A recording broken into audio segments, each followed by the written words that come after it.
பனையூர் பங்களா எப்பப்போ வாங்கினாங்க, அது யாருடைய நிலம், என்னென்ன இதாச்சு, கார்ப்பரேஷன் அனுமதி கொடுத்ததா, எல்லா விஷயத்தையும் தோண்டுங்கன்ட்டாராம். அதுக்கப்புறம் அவங்க சட்ட இவங்களெல்லாம் கூப்பிட்டாராம், இவங்க சட்ட ஆலோசகர்களை. இவர் இந்த வெளிநாட்டுக்கார் வாங்கினார அதில் என்னென்ன இது நடந்திருக்கு, சட்ட விஷயமாக அவர் மேலே என்ன வழக்கு போடலாம், அதை ஆராய்ங்க அப்படின்ட்டு மாமா விஷயம் இவ்வளோ ரொம்ப சீரியஸாக போயிடுச்சு. அப்போ கவர்னர் செந்தில் பாலாஜியை பதவி நீக்கம் செய்யும் போது மோடியும் அமித்ஷாவும் சேர்ந்த பதவி நீக்கத்தை ரத்து செய்யணும்னு சொன்னீங்களா இல்லையா? ஏன் சொன்னீங்க? 2 பேரும் பதில் சொல்லுங்கள். அன்னைக்கு செந்தில் பாலாஜிக்கு மேலே ஒரு கவர்னர் நடவடிக்கை எடுக்கும்போது செந்தில் பாலாஜிக்கு துணையாக, அவருக்கு ஆதரவாக நீங்கள் 2 பேரும் தான் இருப்பீங்க. நான் பல தடவை பேசியிருக்கேன். நம்ம கேட்டது முக்கியமான கேள்வி, நிக்கிதா நகை திருடு போனதா சொன்னது உண்மையா பொய்யா, அதை கண்டுபிடிக்க தானே உனக்கு சிபிஐ அனுப்புனாங்க ஹைகோர்ட்டில். அதை வாயவே வாயவே திறக்கலை, குற்றப்பத்திரிக்கை தாக்கல் செஞ்சுட்டான். நிக்கிதா கொடுத்த புகார் உண்மையா பொய்யா பேசவே இல்லை சிபிஐ.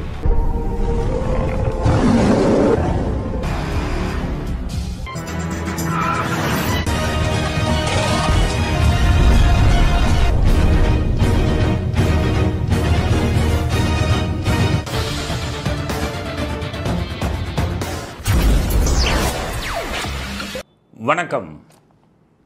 இன்றைய அரசியல் ஆடுகளம் உங்களை அன்புடன் வரவேற்கிறது. இன்றைக்கு முக்கியமான செய்திகள். மாமா விஷயம் ரொம்ப சீரியஸாக போயிடுச்சு. பாவம் நம்ம விஜய் அந்த மாநாட்டில் ஏதோ தெரியாமல் ஸ்டாலின் அங்கிள்னு சொல்லிட்டார். அதுக்கு முன்னாடி பார்த்திங்கன்னா விஜய் ஸ்டாலின் பேரையும் சொல்ல மாட்டார், யார் பேரையும் சொல்லாமல் அறிக்கை விட்டார். நம்ம வீடியோவில் போட்டோம், பேர் சொல்லக்கூட தைரியம் இல்லையா?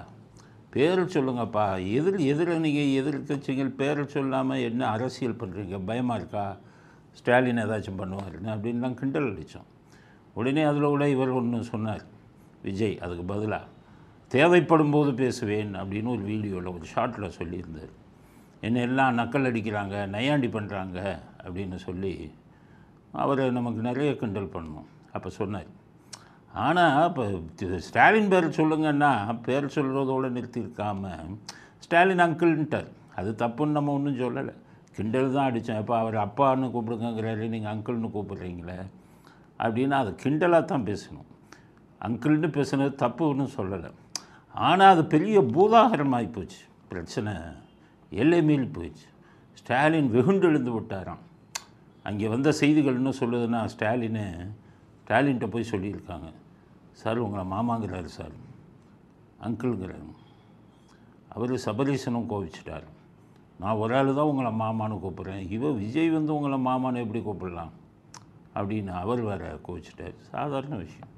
சின்ன குழந்தைங்க கூட பார்த்திங்கன்னா நம்மளை அப்படி ட்ரெயினில் போகிறீங்க, பஸ்ஸில் போகிறீங்க, பார்த்தா என்ன சொல்லலாம், அங்கிள் அப்படிங்க. வயசானவங்கன்னா தாத்தாங்க. அது உரிமையில் சொல்கிறது. அங்கிள்ங்கிற வார்த்தை வந்து கொஞ்சம் வயசுக்கு மேலே இருக்கிறவங்கள சொல்கிற வார்த்தை. அதுக்கு ஏன் அவ்வளவு பெரிய முக்கியத்துவம் கொடுக்கணும்? ஸ்டாலின் என்ன சொல்கிறாரு அப்படிங்கிற செய்தி வந்துருக்கு. ஸ்டாலின் என்ன சொன்னாராம், விஜயகாந்தை பார்த்தா விஜய்க்கு வந்து அண்ணன், என்னையை பார்த்தா மாமாவா அங்கிளான்னு கேட்குறாரு. ஏன் அப்படி கேட்குறாருன்னா, விஜயகாந்த் 1952 பிறந்தார், ஸ்டாலின் 1953 பிறந்தார். விஜயகாந்த் ஸ்டாலினை விட ஒரு வயசு அதிகம், தன்னை விட ஒரு வயசு அதிகமான விஜயகாந்த் அண்ணன் விஜயகாந்தை விட ஒரு வயசு கம்மியாக இருக்கிற நான் அங்கிளான்னு கேட்குறாரு. அதுவும் ஜாலியான கேள்வி தானே. ஸ்டாலின் கேட்குறதும் ஜாலியான கேள்வி தான். விஜயகாந்த் நீங்கள் எப்படி அங்கிள்னு சொன்னீங்க, நீங்கள் வந்து அண்ணன்னு எப்படி சொன்னீங்க அப்படின்னு ஒரு கேட்குறது சரியான விஷயந்தான். அதனால் ஸ்டாலின் ரொம்ப கோபமாகி எல்லாத்தையும் கூப்பிட்டு அதிகாரிகளை பனையூர் பங்களாவை தோண்டுங்கிறார். பனையூர் பங்களா எப்பப்போ வாங்கினாங்க, அது யாருடைய நிலம், என்னென்ன இதாச்சு, கார்ப்பரேஷன் அனுமதி கொடுத்ததா, எல்லா விஷயத்தையும் தோண்டுங்கன்ட்டாராம். அதுக்கப்புறம் அவங்க சட்ட இவங்களெல்லாம் கூப்பிட்டாராம், இவங்க சட்ட ஆலோசகர்களை. இவர் இந்த வெளிநாட்டுக்கார் வாங்கினார அதில் என்னென்ன இது நடந்திருக்கு, சட்ட விஷயமாக அவர் மேலே என்ன வழக்கு போடலாம், அதை ஆராய்ங்க அப்படின்ட்டு மாமா விஷயம் இவ்வளோ ரொம்ப சீரியஸாக போயிடுச்சு. நம்மளும் எதிர்பார்க்கல, விஜயும் எதிர்பார்க்கல. ஏதோ ஸ்டாலினோடு நிறுத்தியிருக்கலாம். அவருக்கு இப்போ பயங்கரமாக கோபத்தில் ஸ்டாலின் ரொம்ப கோபமாக இருக்கார். அதுக்கு அடுத்தது பார்த்திங்கன்னா ஸ்டாலின் கோவிக்கிறாருன்னா கேஎன்ஆர் இன்னும் கோவிக்கிறார். அவர் என்ன சொல்லிட்டாருன்னா எப்படியா சொல்லலாம், தரம் தாழ்ந்து பேசுவதாங்கிறார். அங்கிள்னு வார்த்தை தரம் தாழ்ந்த வார்த்தைங்கிறார் கேஎன்ஆர். அவருடைய தராதரம் அவ்வளோதான். அவருடைய தராதரம் ஒரு மாநில முதலமைச்சர், ஒரு பெரிய கட்சியினுடைய தலைவர், 40 ஆண்டு காலம் அரசியலில் இருக்கிறாரு.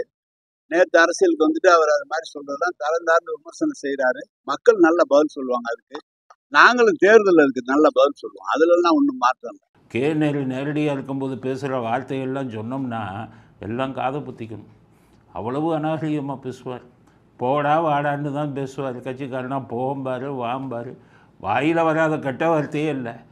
அவர் அங்கிள்னு சொன்னதுக்கு வந்து தரம் தாழ்ந்த பேச்சு அப்படின்ட்டு அவர் ரொம்ப கோச்சிட்டார்.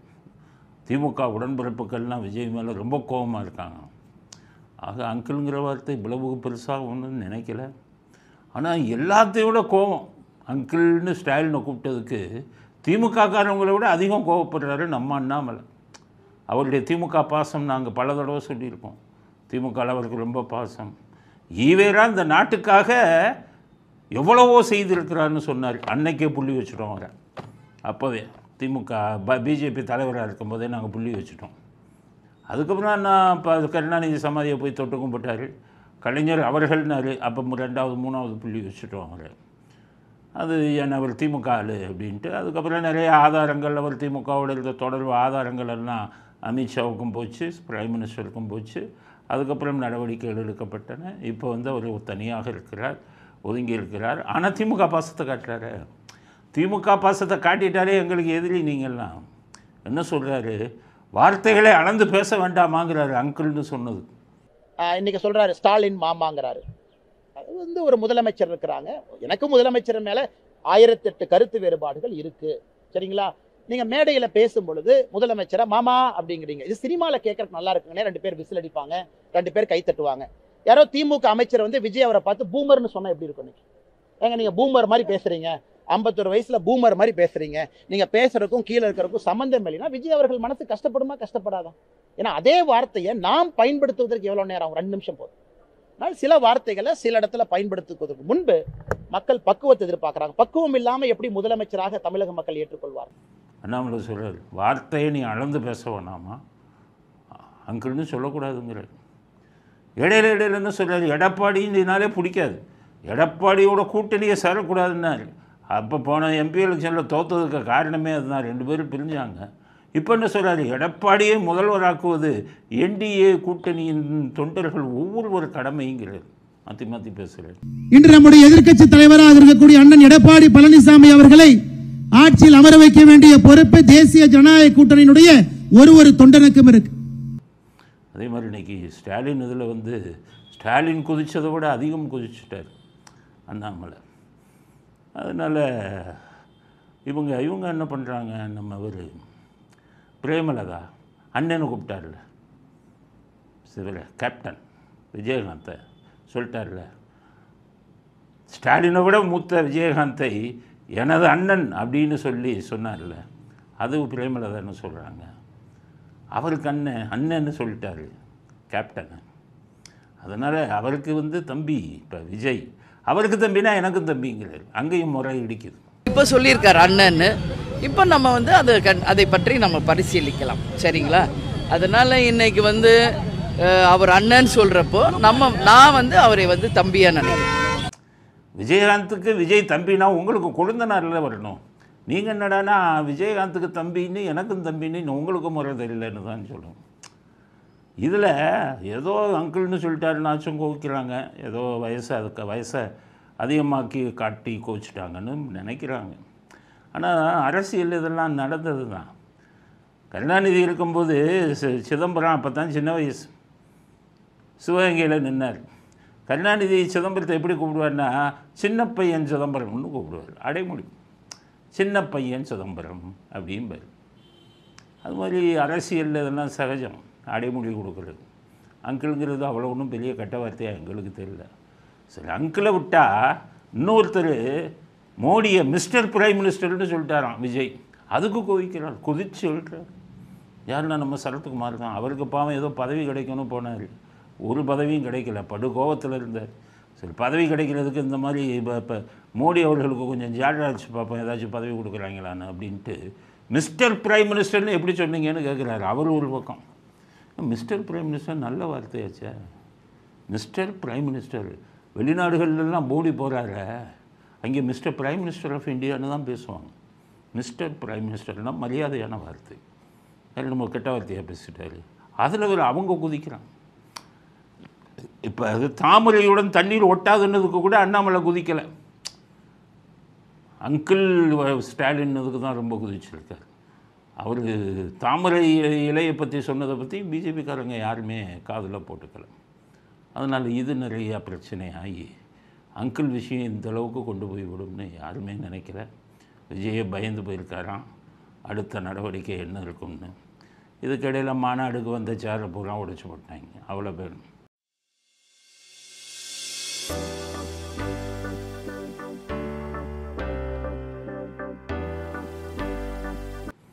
அந்த கான்ட்ராக்ட் வைக்கிறவன் சொன்னானா, இதனால தான் சார் சேரே கொடுக்குறதில்ல, 1.5 லட்சம் சேரில் 1 லட்சம் சேரை உடைச்சிட்டு போயிட்டாங்க. மற்ற விஷயங்கள் அங்கே பாட்டில் விழுந்தது இதெல்லாம் அப்படி வெளியிலே வரல. ஏன்னா எல்லாத்தையுமே அங்கே இருக்கிற தொண்டர்கள் விஜய் சொல்லிட்டார், நம்ம பக்கம் இருக்கிற வீக் பாயிண்ட் எடுக்க பிரஸ்காரம் கேமராவோட சுத்தமாக உள்ளே விடாதன்னு.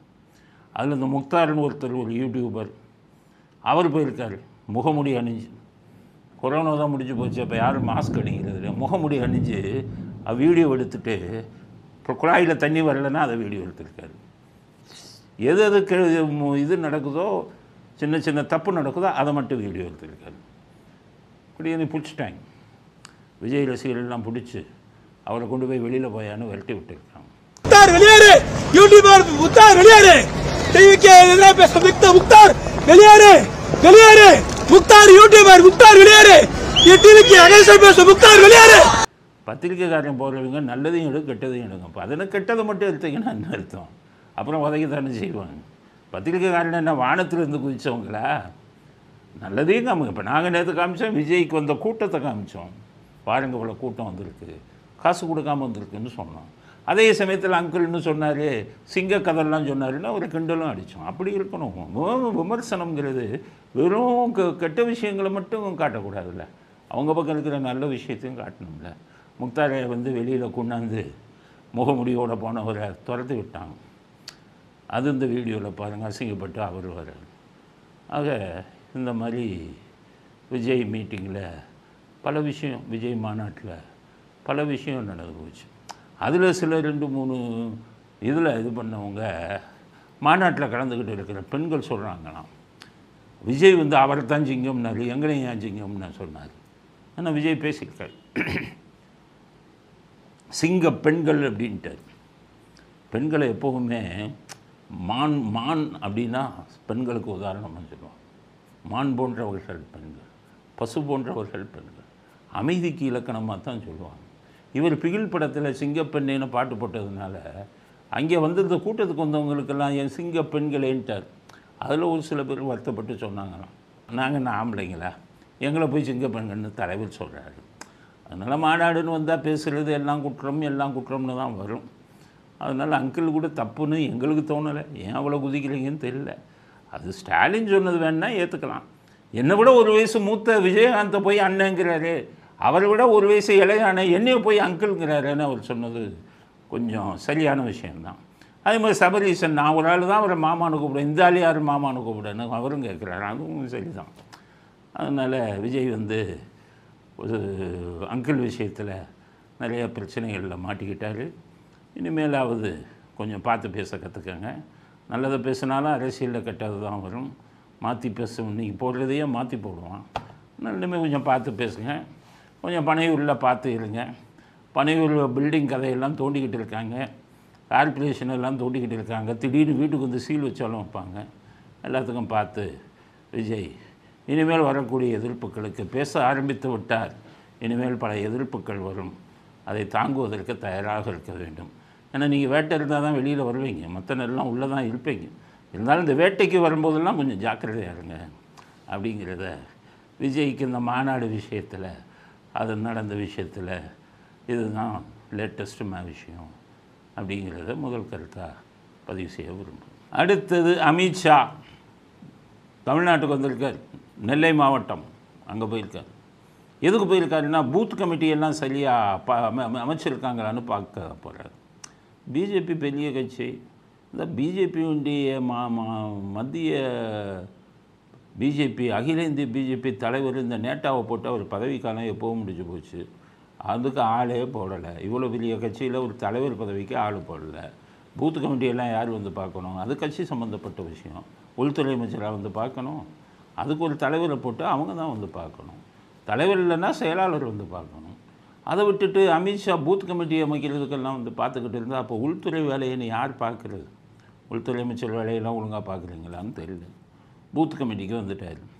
அங்கே பேசுகிறார். கருப்பு சட்டம் இந்த வருதில்ல, எம்எல்ஏ மந்திரி, முதல் மந்திரி, பிரதமர் உள்பட, அது பிரதமர் ஏன் சேர்த்தாங்கன்னு அப்புறம் சொல்கிறேன். பிரதமர், மந்திரி, முதல்வர் இதெல்லாம் வந்து ஜெயிலுக்கு போய் 30 நாள் ஜெயிலில் இருந்துட்டாங்கன்னா அவங்க அவ்வளோதான், பதவி இழந்து விடுவார்கள்னு கொண்டு வராங்க. அதை பேசுகிறார்.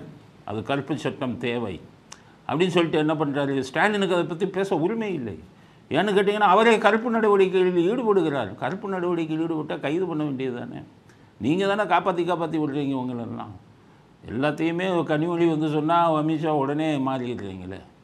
அதனால் மாற்றி எல்லாருக்குமே அவங்களுக்கு ஆதரவு கொடுக்குறதுலாம் நீங்கள் தானே. நானே வெளியிடுறீங்க அவங்களுக்கு ஆதரவா?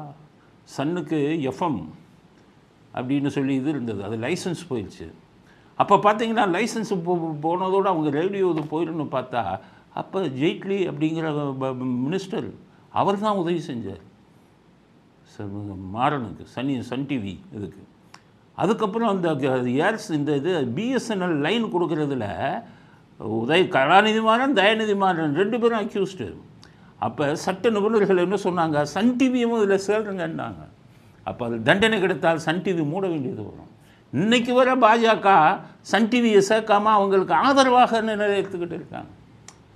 அப்போ அதனால தான் ஸ்டாலின் கருப்பு நடவடிக்கையில் ஈடுபட்டால் நீங்கள் கருப்பு நீங்கள் முதலே கைது செஞ்சுருக்கணுமே, அப்போல்லாம் விட்டுட்டீங்களே.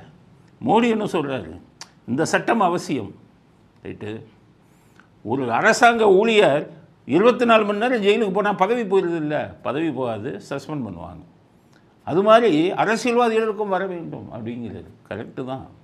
ஆனால் இது எப்படி வரும்னா, நல்லா புரிஞ்சுக்கங்க, இது எப்படி வரும்னா, ஒரு முதலமைச்சர் இருக்கிறார், அங்கே இருக்கிற போலீஸை அவரை கைது செய்ய மாட்டான், ஏன்னா போலீஸாக அவர் கையில். ஆனால் மத்தியில் இருக்கக்கூடிய ஈடி வந்து கைது செய்யலாம். ஈடி யார் பேச்சை கேட்பான்? மத்திய அரசாங்கம் பேச்சை தான் கேட்பான். அப்போ தங்களுக்கு வேண்டாத முதல்வர்களை எல்லாம், தங்களுக்கு வேண்டாத அமைச்சர்கள் எல்லாம் ஈடியில் ஒரு எஃப்ஐஆர் போட சொல்லி 30 நாள் தள்ளிட்டா மந்திரிக்கால். இவ்வளவு அக்கறை இருக்கக்கூடிய அமித்ஷாவுக்கும் மோடிக்கும் தான் கேட்குறேன். அன்றைக்கி செந்தில் பாலாஜி ஒரு இதில் இருந்தார்ல, இலாக்கா இல்லாத அமைச்சர்னு ஸ்டாலின் போட்டார், கவர்னருடைய அனுமதி இல்லாமல், அரசியல் சட்டத்துக்கு எதிரானது. அப்போ கவர்னர் செந்தில் பாலாஜியை பதவி நீக்கம் செய்யும்போது மோடியும் அமித்ஷாவும் சேர்ந்த பதவி நீக்கத்தை ரத்து செய்யணும்னு சொன்னீங்களா இல்லையா? ஏன் சொன்னீங்க? 2 பேரும் பதில் சொல்லுங்கள். அன்றைக்கி செந்தில் பாலாஜிக்கு மேலே ஒரு கவர்னர் நடவடிக்கை எடுக்கும்போது செந்தில் பாலாஜிக்கு துணையாக, அவருக்கு ஆதரவாக நீங்கள் 2 பேரும் தான் எடுத்தீங்க. நான் பல தடவை பேசியிருக்கேன். இப்போ உங்களுக்கு வந்து திமுகவோட ஒரு தொடர்பு வச்சுக்கிறது, அதனால தான் இந்த சட்டங்கள் வந்து தவறாக பயன்படுத்தக்கூடாது. ஈடி எப்போதும் மத்திய அரசாங்கத்தின் கையில் தான் இருக்கும். அப்போ மத்திய அரசாங்கம் நினைத்தால் எந்த ஒரு மாநில முதல்வரையும் ஒரு வழக்கை போட்டு உள்ளே தள்ள முடியும்.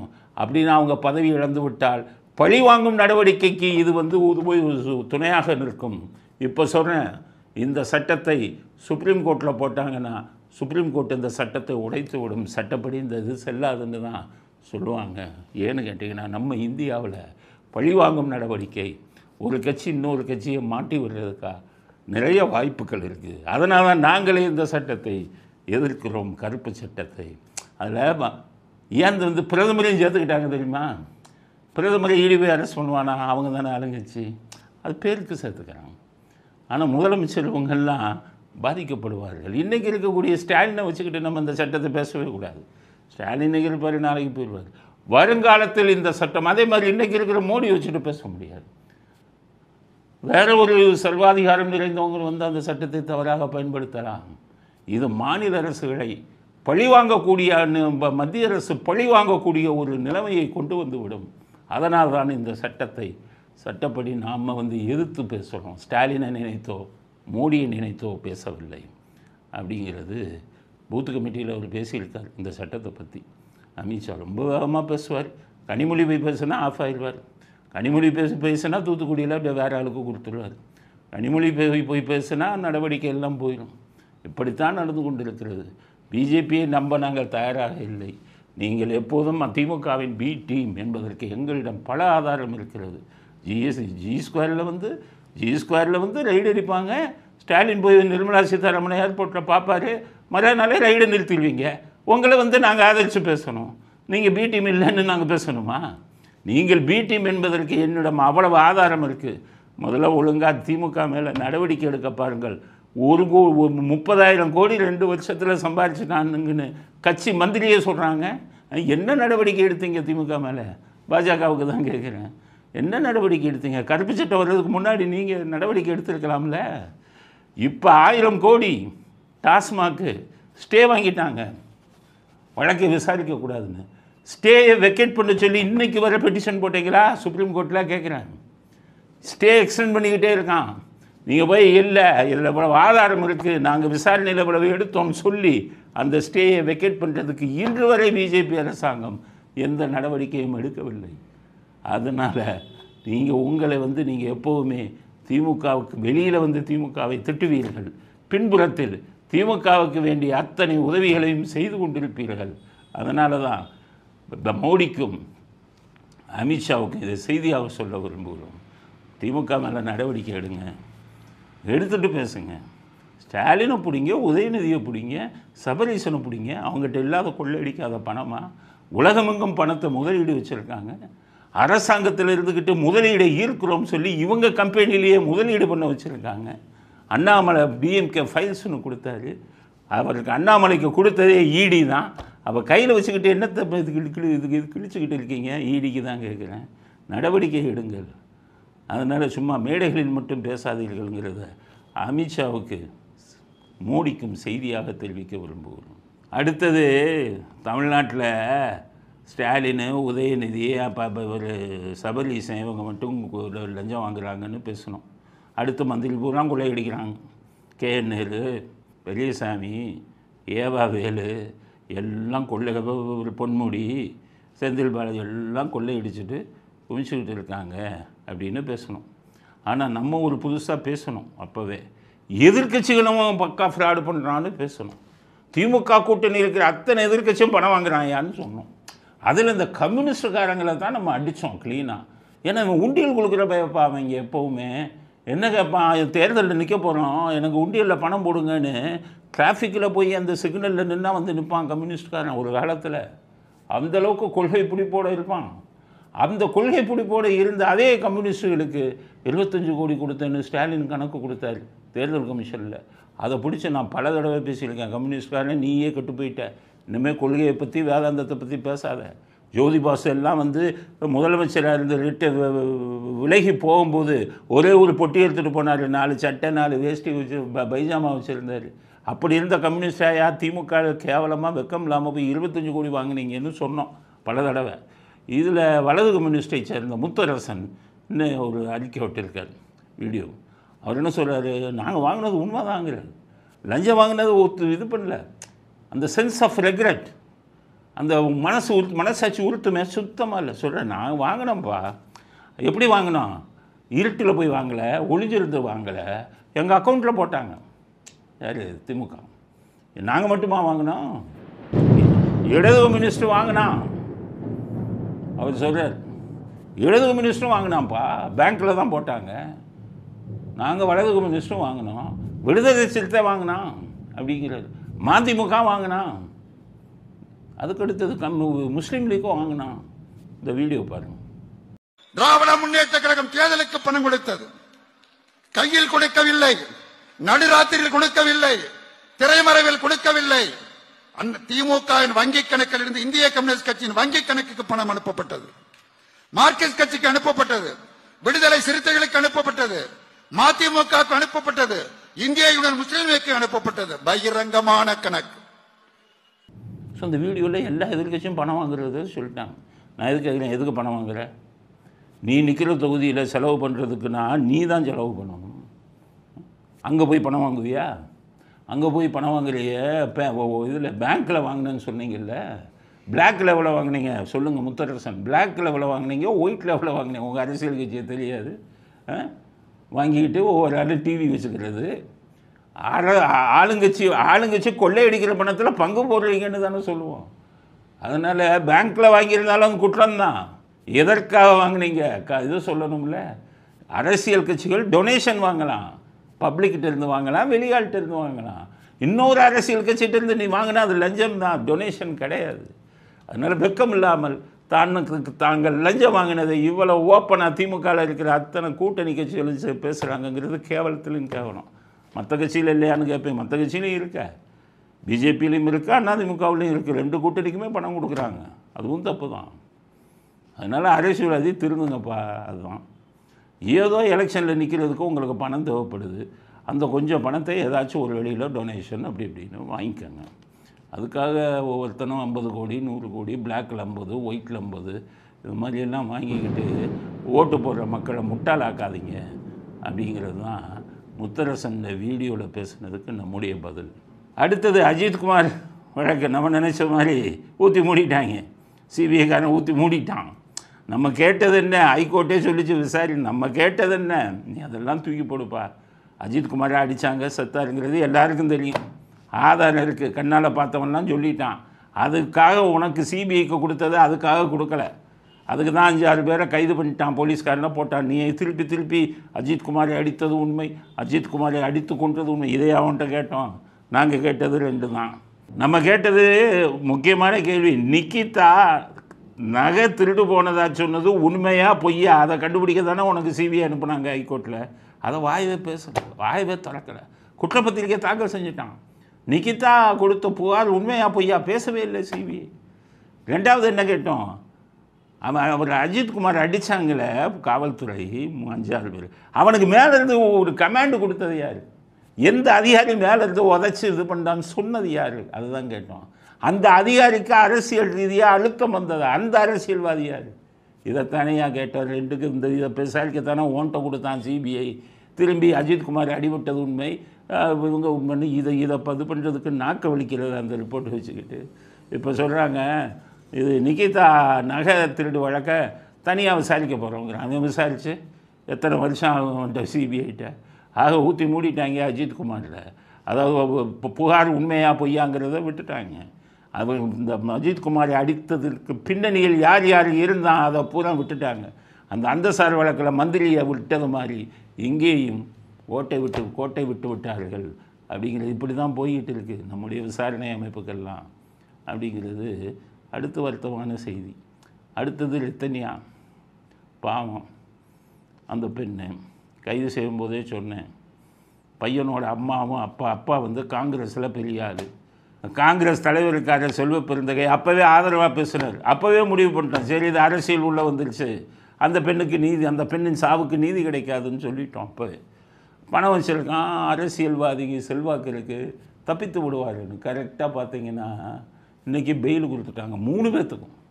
பொதுவாக குற்றப்பத்திரிக்கை வந்து நான் அப்போவே சொன்னேன், குற்றப்பத்திரிக்கை இவங்க ஆளுங்கட்சிக்காரங்க தாக்கல் பண்ணவே மாட்டான். 60 நாள் ஆனால் பெயிலில் வந்துடுவான்னு பார்த்தா 60 நாளைக்கு முன்னாடியே பெயிலில் வந்துட்டாங்க. அப்போ என்ன அர்த்தம்? எவ்வளோ பெரிய தவறு செய்தாலும் அதிகாரம் கையில் இருந்தால் அவங்க வந்து ஈஸியாக வெளியில் வந்துடுவாங்க. 3 பேரும் வெளியில் வந்துட்டாங்க. இன்னமே ரித்தன்யா வழக்கில் ரித்தன்யாவுக்கு, இறந்து போன ரித்தன்யாவுக்கு நீதி கிடைக்கும் என்ற நம்பிக்கை இல்லை. காரணம், பாதிக்கப்பட்டவர்கள் அரசியல் பின்னணி கொண்டவர்கள், ஆளுங்கட்சி அவர்களுக்கு துணையாக இருக்கும். அதனால் எந்த இதுவும் இந்த ரித்தன்யா பாவம் அவங்களுடைய தந்தை அழுத கண்ணீருக்கு இந்த நாட்டில் விடை கிடைக்கவில்லைங்கிறது கேவலமான விஷயம். அரசாங்க வக்கீலுங்கெல்லாம் போய் பாருங்கள் கோர்ட்டில். ஒரு அரசாங்க வக்கீல் எல்லாம் திமுக காரனை போட்டிருக்கான். அரசாங்க வக்கீல் எவனாச்சும் ஒருத்தன் கோர்ட்டுக்கு வரானான்னு போய் பாருங்கள். என்கிட்ட வாங்க ஒவ்வொரு கோர்ட்டாக கூட்டு போய் காமிக்கிறான். 10:30 மணிக்கு கோர்ட்டு. அரசாங்க வக்கீல் ஒருத்தன் வந்து கோர்ட்டில் உட்காடுறானான்னு பாருங்கள். எல்லாம் எங்கே போகிறான்னே தெரியல. பல வழக்குகளில் நான் பார்த்துட்டேன், வரதே இல்லை. ரித்தன்யா வழக்கு நடத்த போகிறமே அரசாங்க வக்கீல் தானே. பெயில் வந்துருச்சு. இனி அவ்வளவுதான். இனி சம்பந்தப்பட்டவர்கள் வெளியில் வந்து விட்டார்கள், சாட்சியை கலப்பாங்க, எல்லாம் முடிஞ்சு போச்சு. அதனால் நித்தனியா வழக்கும் நாம் எதிர்பார்த்ததைப் போல ஒன்றுமில்லாமல் போய்விட்டது. நிகிதா வழக்குக்கும் நாம் கேட்ட கேள்விக்கு விடை கடைசி வரை கிடைக்கவில்லை. இதுதான் இன்றைய நீதித்துறையும் இன்றைய அரசியல் ஆளுங்கட்சியும் இன்றைக்கி பண்ணக்கூடிய விஷயங்கள் இதுதான். எங்கும் யாருக்கும் நீதி கிடைப்பதில்லை என்பது வருத்தமான செய்தி. அப்படிங்கிற கருத்தையும் இறுதி கருத்தாக பதிவு செய்ய விரும்புகிறோம். இத்துடன் இன்றைய அரசியல் ஆடுகளம் நிறைவு பெறுகிறது. மீண்டும் நாளை அரசியல் ஆடுகளத்தில் சந்திப்போம். நன்றி, வணக்கம், ஜெய் ஹிந்த்.